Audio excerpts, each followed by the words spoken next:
అందరికీ వందనాలు. నేను మీ వాణి. జీవగ్రంథం ఛానల్కి స్వాగతం. మొదటిసారి ఈ ఛానల్ చూస్తున్నట్లయితే గంట సింబల్ నొక్కి సబ్స్క్రైబ్ చేయండి. దేవుని ఉనికిని గురించిన ఆధారాలతో బైబిల్ ఆరంభం కాలేదు. ఆయన జరిగిస్తున్న చర్యలతోనే ఇది మొదలైంది. ఆదాము సృష్టించబడినప్పటి నుండి నోవాహు కాలంలో జలప్రళయం వరకు ఉన్న కాలం 1650 సంవత్సరాలు. ఈ కాలంలో చాలా చెడ్డ వ్యక్తులు జీవించారు. పరలోకంలో అదృశ్య ఆత్మ ప్రాణి అయిన సాతాను, అతని చెడ్డ దూతలు ఉండేవారు. మొదట్లో భూమి అంతా ఒక పెద్ద సముద్రంతో నీళ్లతో నిండి వెలుగు లేకుండా చీకటిగా శూన్యంగా ఉండేది. కానీ భూమి మీద ప్రజలు జీవించాలని దేవుడు కోరుకున్నాడు. అందుకే భూమి మీద మనకు కావలసిన వాటిని సిద్ధం చేయటం ప్రారంభించాడు. మొదట వెలుగు చీకటులు కలుగచేసి రాత్రి పగలు అని పేరు పెట్టడం జరిగింది. తరువాత జలముల మధ్య విశాలం కలుగచేసి పైభాగానికి ఆకాశమని, క్రింది భాగానికి భూమి అని పేర్లు పెట్టాడు. తరువాత వృక్షాలను, జంతువులను, పక్షులను, అలాగే ఋతువులను వేరుపరిచేందుకు సూర్యచంద్రులను సృష్టించాడు. కాబట్టి మానవ జీవితంలో సూర్యచంద్రులకు ఎలాంటి ఆధ్యాత్మిక ప్రభావము లేదు. అందుకే మానవులు సృష్టికర్తను మాత్రమే ఆరాధించాలని బైబిల్ చెప్తుంది. అదే సమయంలో దేవుడు భూమి మీద ఒక ప్రాంతాన్ని చాలా ప్రత్యేకమైనదిగా చేసి ఆ ప్రాంతాన్ని ఏదెను తోట అని పిలిచాడు. ఆ తోట అన్ని రకాల పండ్లు, పువ్వులు, జంతువులు, పక్షులు, పచ్చని చెట్లతో ఎంతో అందంగా తయారు చేయబడింది. ఆ అందమైన తోటలాగే భూమి అంతా అందంగా మారాలని దేవుడు కోరుకున్నాడు. ఆ తోటలో దేవునికి ఒక లోపం కనిపించింది. ఆయన నేల నుండి కొంచెం మట్టిని తీసుకొని మానవుడిని తయారు చేసి అతని ముక్కుపుటాల్లో ప్రాణశ్వాస ఊదాడు. ఈ విధంగా మానవుడు సజీవుడయ్యాడు. దేవుడు ఆ మనిషికి ఆదాము అని పేరు పెట్టాడు. దేవుడు ఆదాము చేత జంతువులన్నిటికీ పేర్లు పెట్టించడం జరిగింది. అవన్నీ జతజతగా ఉండడం ఆదాము గ్రహించాడు. ఆదాముకి కూడా తోడు ఉండాలని దేవుడు ఆదాముకి గాఢ నిద్ర కలుగు చేసి అతని ప్రక్కటెముక తీసి స్త్రీని చేశాడు. ఆదాము నిద్ర లేచేసరికి తన పక్కన స్త్రీ కనబడింది. ఆదాము చాలా సంతోషించి ఆమెకి హవ్వ అని పేరు పెట్టాడు. దేవుడు వాళ్ళతో అన్ని రకాల చెట్లు ఫలాలు తినండి, కానీ మంచి చెడులు తెలియచేసే ఒక చెట్టు ఫలాలు తినకూడదని, తింటే చనిపోతారని హెచ్చరించాడు.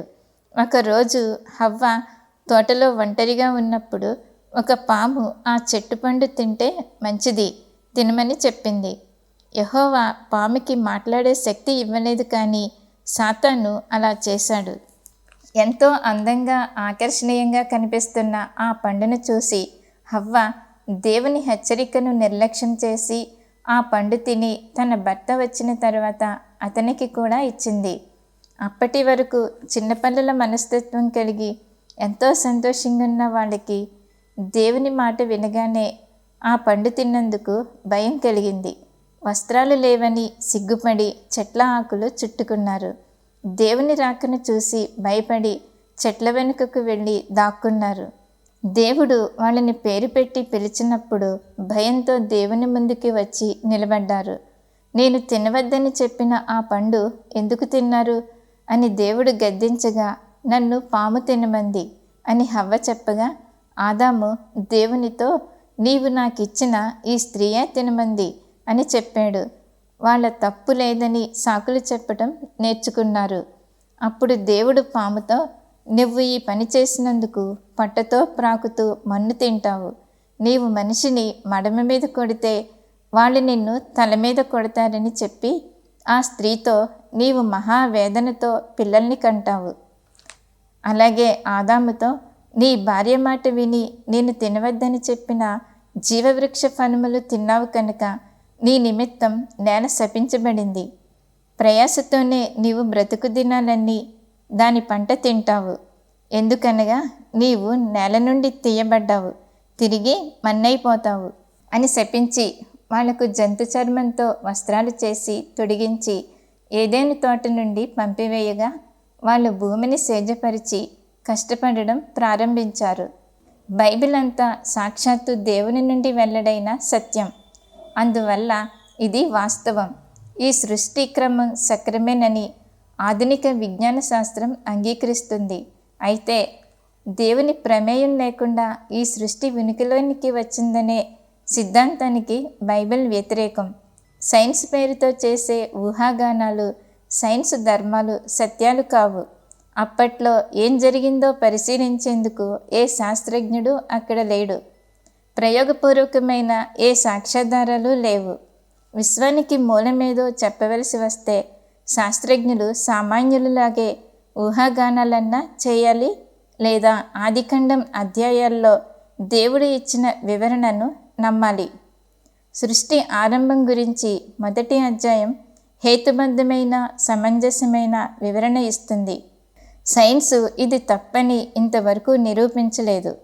అనేక మంది నేర్పరులైన విజ్ఞానవేత్తలు ఈ వివరణను దేవుడు వెల్లడించాడని స్వీకరించి నమ్ముతున్నారు.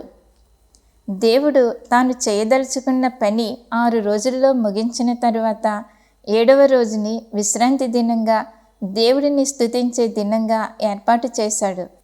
మనిషి దేహం నేలలో దొరికే మూలకాలతో నిర్మితమైంది. అయితే మనిషి కేవలం శరీరం మాత్రమే కాదు, మనిషికి శరీరం, ఆత్మ రెండూ ఉన్నాయి. మనిషి శరీర నిర్మాణంలో అంతకు ముందే ఉనికిలో ఉన్న పదార్థాలను దేవుడు ఉపయోగించాడు. ఏదెను తోట ఇప్పటి యూఫ్రటీస్, టైగ్రిస్ నదుల ప్రాంతాలలో ఉంది. ఏదెను తోటలో దేవుడు, మానవుడు ఎంతో అన్యోన్య సహవాసం కలిగి మాట్లాడుకునేవారు. మానవుడు తోటలో అందమైన పరిసరాల్లో ఏ కొదువ లేకుండా ఆహ్లాదకరమైన పని చేసుకుంటూ ఉండాలన్నది దేవుని ఉద్దేశం. మానవుడిని ఆయన ఎంతో ఉన్నతమైన ఆశయం, గమ్యం కోసం సృష్టించాడు. దేవుని భూమిపై పాలకుడు మనిషి. దేవుడు సృష్టికర్త, విశ్వానికి ప్రభువు.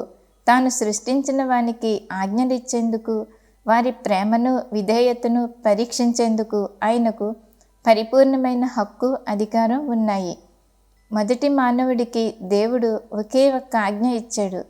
మంచి చెడులు తెలిపే ఒక చెట్టు పండు తినకూడదని. నేను దేవుడిని, నీవు మనిషివి. అన్నిటికంటే ఎక్కువగా మరి దేనినైనా ఎవరినైనా ప్రేమించే కంటే నన్ను ప్రేమించడం, సంపూర్ణంగా నా మీద నమ్మకం ఉంచి సంతోషంగా నాకు లోబడడమే నీ బాధ్యత. అలా చెయ్యకపోతే చనిపోతావని హెచ్చరించాడు. కానీ వారు దేవుని మాట లెక్క చేయలేదు. స్త్రీ కూడా దేవుని ప్రత్యేక సృష్టి. మొదటి నుంచి దేవుడు ఒక స్త్రీకి ఒక పురుషుడు అనే పెళ్లి కట్టడి చేశాడు. దురాత్మల నాయకుడు సైతాను పాముని ఉపయోగించుకొని దాని ద్వారా హవ్వతో మాట్లాడుతున్నాడు. మీరు ఆ పండు తింటే చావనే చావరు. మీ మనోనేత్రాలు తెరుచుకుంటాయి. మీరు మేలు కీడు తెలిసి దేవుడిలాగా అవుతారు అని చెప్పడంతో ఆ స్త్రీ ఎంతో రమ్యంగా కనబడుతున్న ఆ చెట్టు ఫలం తిని తన భర్త వచ్చిన తర్వాత అతనికి ఇచ్చింది. ఈ ఒక్క పాపం మనిషి స్వభావాన్ని మార్చివేసింది. ప్రపంచ గమనాన్ని తలక్రిందులు చేసింది. పాపం అంటే దేవుని వాక్కుకు అవిధేయత, సర్వశక్తిగల దేవునికి వ్యతిరేకంగా తిరుగుబాటు, ఆయన విధించిన నియమాలకు కట్టుబడకపోవడం, దేవుని సంకల్పాన్ని బట్టి కాక సొంత ఆలోచనలతో నడుచుకోవడం, ఇవన్నీ పాపానికి సంబంధించిన క్రియలే. ఆ పండు తినే రోజున వారు చనిపోతారని దేవుడు చెప్పాడు. వాళ్ళు ఆ దినాన శారీరకంగా చనిపోలేదు, కానీ ఆత్మ సంబంధంగా చనిపోయారు. అంతేకాక శరీర మరణానికి దారితీసే శరీర క్షీణత ఆ దినాన్నే ఆరంభమైంది. తన దోషం వలన మానవుడిలో కలిగేది సిగ్గు. నశించిన స్థితిలో ఉన్న మనిషి కోసం దేవుని శ్రద్ధ, అన్వేషణ ఇక్కడ మొదలై బైబిల్ అంతటా కనిపిస్తుంది. అప్పుడు మానవుడు దేవుడిని వెతకలేదు, దేవుడే మానవుడిని వెదికాడు. దేవుని సన్నిధి నుండి ఎడబాటు, ఒంటరిదనం, భయం, నిరుత్సాహం ఇవన్నీ జీవితాంతం ఉండే శాపాలు. ఈ ఫలితాలను నేడు లోకంలో ప్రతి చోట చూస్తున్నాం. అయితే దేవుడు మన మీద జాలితో తన కుమారుడైన యేసుక్రీస్తుని ఈ లోకానికి పంపించి ఆయన చిందించిన పరిశుద్ధ రక్తం ద్వారా మన పాపాలు శాపాలు కడుక్కొని ఆయన నిత్య రాజ్యానికి వారసులమయ్యే కృప కలిగించారు. అయితే ఆదాము హవ్వల కాలం నుండి ఈ కాలం వరకు కూడా సాతానుడు దేవుడు ఇది మంచిది కాదు అని చెప్పిన వాటిని ఆకర్షణీయంగా చూపించి మనుషులను తప్పుదారి పట్టించడం వలన ఎంతోమంది అమాయక ప్రజలు మోసపోయి నశించిపోతున్నారు. అందుకే దేవుడు సొలొమోనుకి కలలో కనబడి, నా ఆజ్ఞలను నీవు పాటిస్తే ఐశ్వర్యము ఘనతతో పాటు నీకు దీర్ఘాయుష్ని ఇస్తాను అని మాట ఇచ్చారు. ప్రతి ఒక్కరూ ఈ మాటను పాటిస్తే జీవితాంతము కృపాక్షేమములే మన వెంట వస్తాయి. త్వరలో రానున్న యేసుక్రీస్తు కృప మన అందరికీ తోడైండును గాక. ఆమేన్.